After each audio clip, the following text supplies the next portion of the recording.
Tapos, tumakon. Lagyan mo ng Sige. konting stick wheel yung kalahati. Sige. Ay, isa sa naman na. Sa sobra, nasa taas ako. Basta malagyan lang para importante di maghiwalay pagdating sa dugtungan. Oo.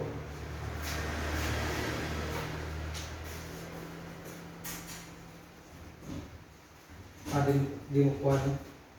Di mo crack.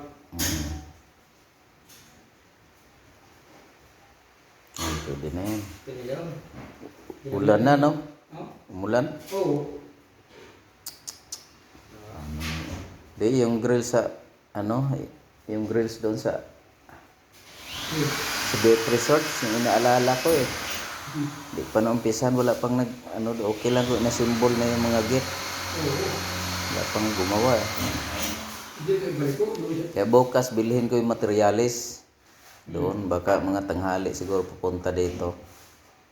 Oo. Kasi,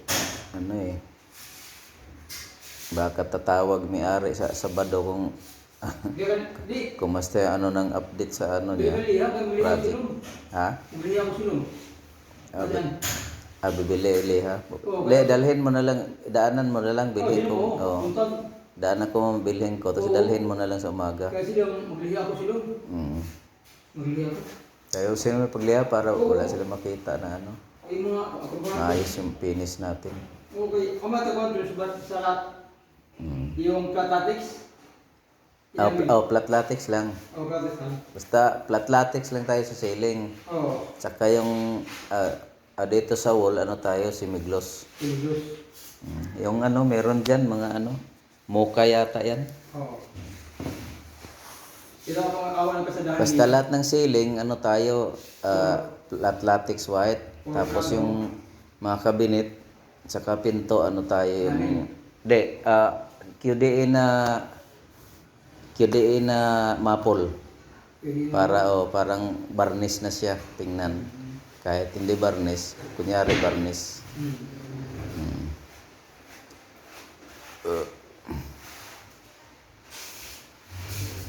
Pantera natin dyan, yung guwapa, hindi pala dyan.